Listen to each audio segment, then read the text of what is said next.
بسم اللہ الرحمن الرحیم الحمد للہ الذی اعلی منزلۃ المؤمنین بکریم خطابہ۔ تمام تعریفیں اللہ کے لیے جس نے مومنین کا درجہ اپنے مفید اور نفع بخش خطاب کے سبب سے بلند فرمایا۔ مصنف رحمۃ اللہ تعالی علیہ نے اپنی کتاب تسمیہ اور تحمید سے شروع فرمائی حصول برکت کے لیے، اور اس طرح کرنے میں قرآن کریم کی موافقت بھی ہے، اس لیے کہ ہمارے سامنے جو مصحف عثمانی موجود ہے اس میں سب سے پہلے بسم اللہ الرحمن الرحیم ہے، اور اس کے بعد سورہ فاتحہ الحمدللہ رب العالمین سے شروع ہوتی ہے۔ اور سلف صالحین کی اقتدا بھی ہے، یعنی ہمارے بزرگان دین جب کوئی اہم کتاب تصنیف فرماتے تو سب سے پہلے بسم اللہ الرحمن الرحیم لکھتے، اس کے بعد اللہ تبارک و تعالی کی حمد و ثنا کرتے، پھر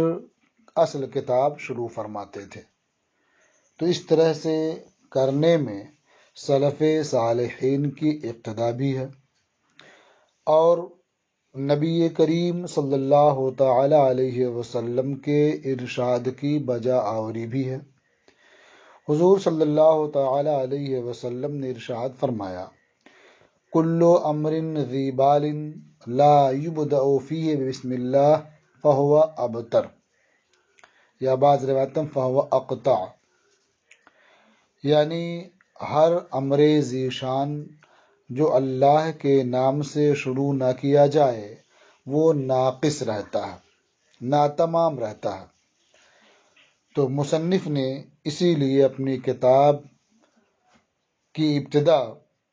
بسملہ سے کی تاکہ ان کی یہ کتاب ناتمام نہ رہے، ناقص نہ رہے۔ اور ایک حدیث میں ہے، کل امر ذی بال لا یبدأ فیہ بحمد اللہ فہو اقطع، ہر امر ذی شان جو اللہ تعالی کی حمد سے شروع نہ کیا جائے وہ ناقص رہتا ہے، ادھورا رہتا ہے۔ تو مصنف رحمۃ اللہ تعالی علیہ نے اپنی کتاب شروع کرنے سے پہلے اللہ تبارک و تعالی کی حمد بیان فرمائی تاکہ ان کی کتاب اس جہت سے بھی ناقص اور ناتمام نہ رہے۔ اب یہاں ایک شبہ یہ ہوتا ہے کہ حدیث میں بسملہ سے شروع کرنے کا بھی ضمناً حکم معلوم ہوتا ہے اور حمد سے بھی شروع کرنے کا حکم معلوم ہوتا ہے، کیونکہ دونوں کے تعلق سے ارشاد فرمایا گیا کہ بسم اللہ سے شروع نہ ہو تو وہ امر ذی شان ناقص و ناتمام رہتا ہے، الحمدللہ سے شروع نہ ہو تو ناقص و ناتمام رہتا ہے۔ اب ظاہر ہے کتاب کا آغاز یا تو بسم اللہ سے ہوگا یا الحمدللہ سے ہوگا، دونوں سے ایک ساتھ تو نہیں ہو سکتا۔ تو بہر دو صورت دو حدیثوں میں سے ایک ہی پر عمل ہوا۔ اس کا جواب یہ ہے کہ بسم اللہ سے متعلق جو حدیث ہے وہ ابتدائے حقیقی پر محمول ہے، اور الحمدللہ سے متعلق جو حدیث ہے وہ ابتدائے اضافی پر محمول ہے، یعنی ہر کام کی ابتدا، ہر محتم بالشان عمل کی ابتدا بسم اللہ سے ہونی چاہیے۔ ایسا نہیں ہوگا تو وہ عمل، وہ کام ناقص اور ناتمام ہو سکتا ہے۔ اور ہر امر محتم بالشان کی ابتدا حمد الہی سے ہونی چاہیے، یعنی بسم اللہ کے بعد اور اصل کتاب شروع کرنے یا اصل عمل شروع کرنے سے پہلے اللہ تعالیٰ کی حمد و ثنا ہونی چاہیے، کہ اگر ایسا نہیں ہوگا تو وہ عمل، وہ امر ناقص اور ناتمام رہ سکتا ہے۔ تو مصنف رحمۃ اللہ تعالی علیہ نے حصول برکت کے لیے تسمیہ اور تحمید سے ابتدا کی، اور ان کے اس طرز میں قرآن کریم کی موافقت بھی ہے، سلف صالحین کی اقتدا بھی ہے، اور نبی کریم صلی اللہ تعالی علیہ وآلہ وسلم کے ارشاد کی بجا آوری بھی ہے۔ اب الحمدللہ میں جو الف لام ہے یہ جنس کے لیے بھی ہو سکتا ہے، معنی ہوگا جنس حمد اللہ تبارک و تعالی کے لیے ہے، اور الف لام استغراق کے لیے بھی مان سکتے ہیں، تو معنی ہوگا تمام تعریفیں یہ اللہ جل شانہ کے لیے ہیں، جس نے مومنین کا درجہ بلند فرمایا اپنے خطاب کریم کے ذریعہ، اپنے خطاب کریم کے سبب سے۔ کریم کہتے ہیں ایسی شے کو جس میں خیر زیادہ ہو، نفع زیادہ ہو۔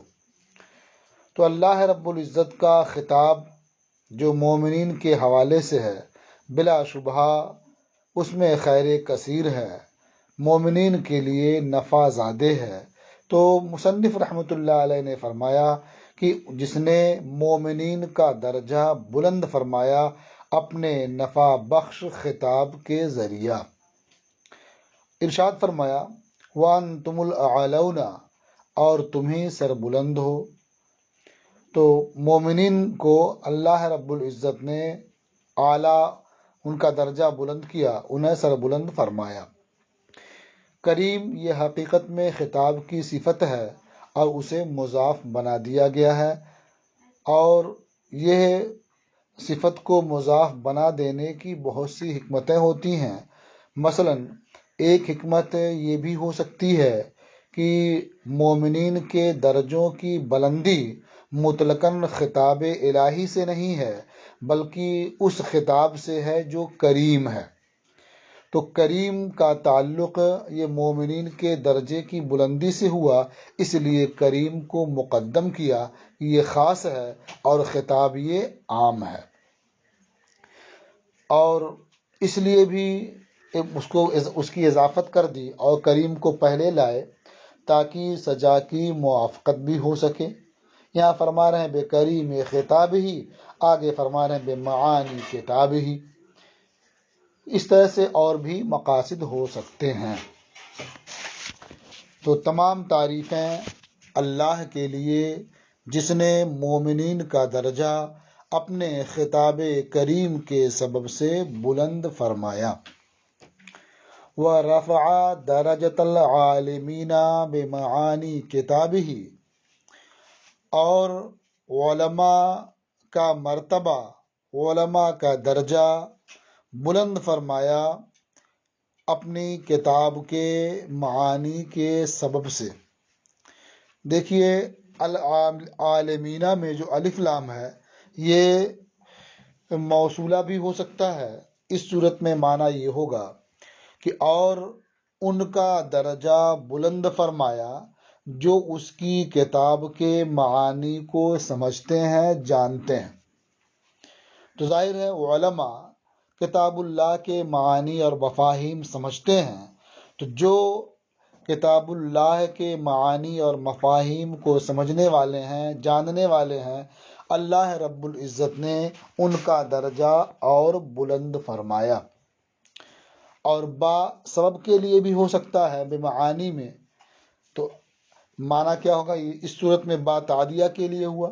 اور با سبب کے لیے بھی ہو سکتا ہے، تو معنی ہوگا کہ اس نے علماء کا درجہ بلند کیا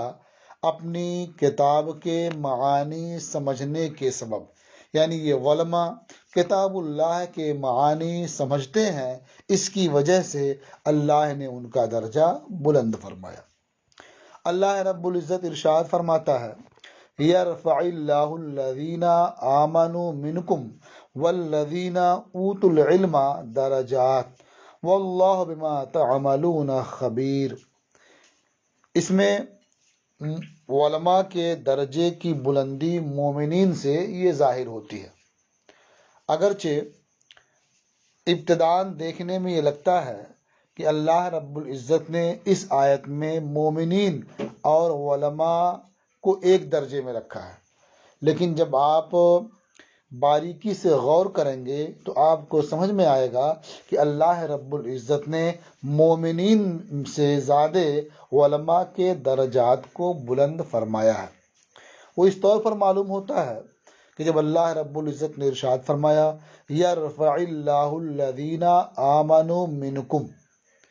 تو آمنوا منکم جب فرمایا تو اس میں علماء بھی شامل تھے،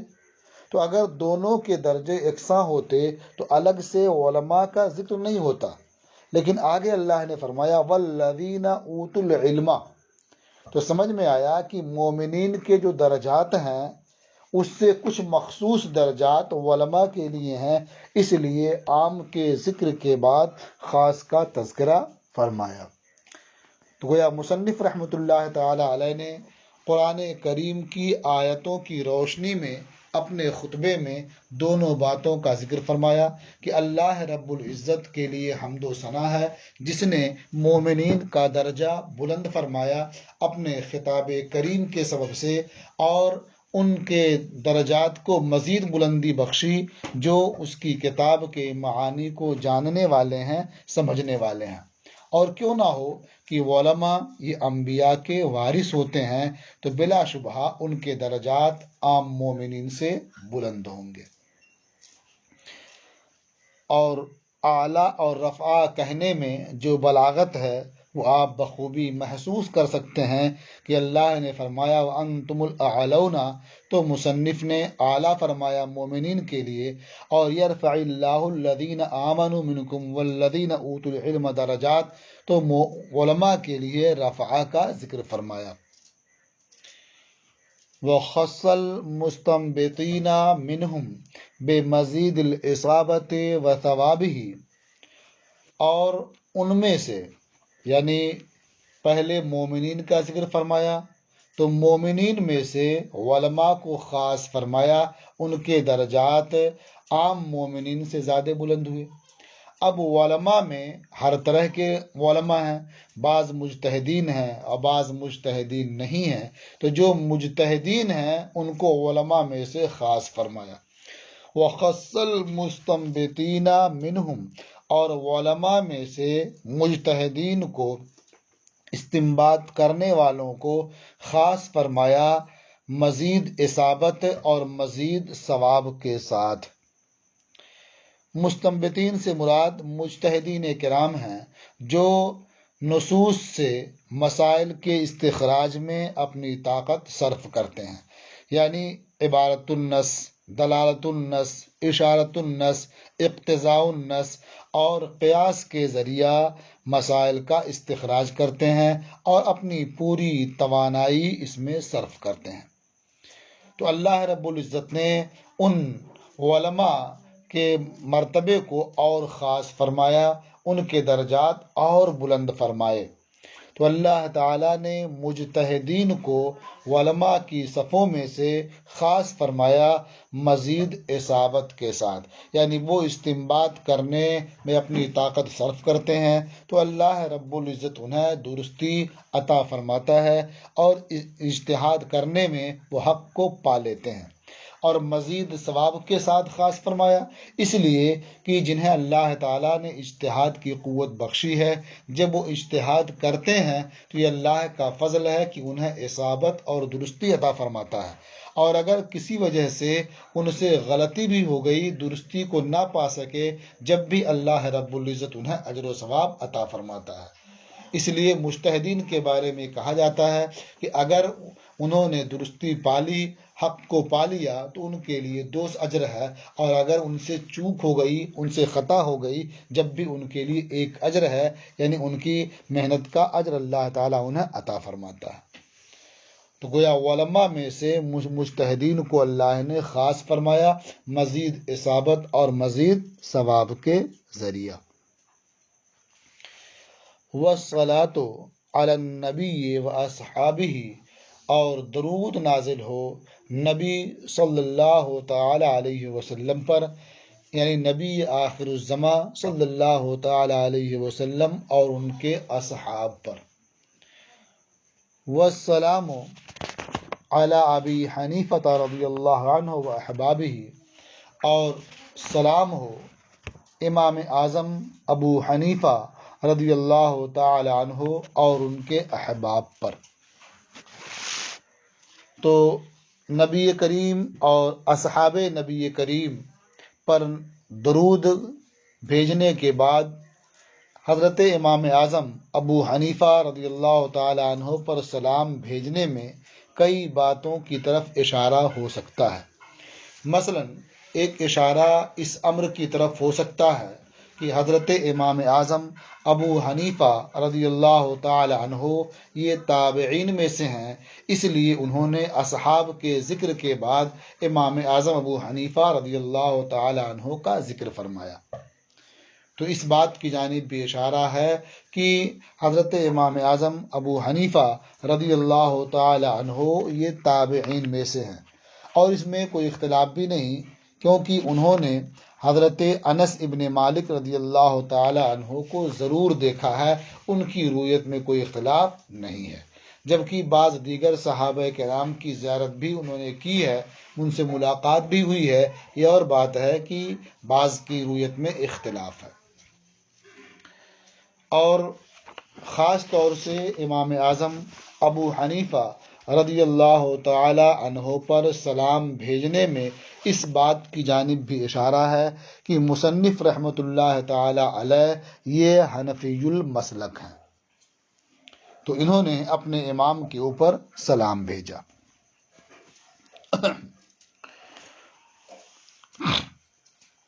اور احباب سے مراد امام اعظم ابو حنیفہ رحمۃ اللہ علیہ کے تلامذہ بھی ہیں، اور ان کے شیوخ بھی ہیں، اور ان کے معاصرین علماء بھی ہیں۔ وبعد فإن اصول الفقہ اربعہ،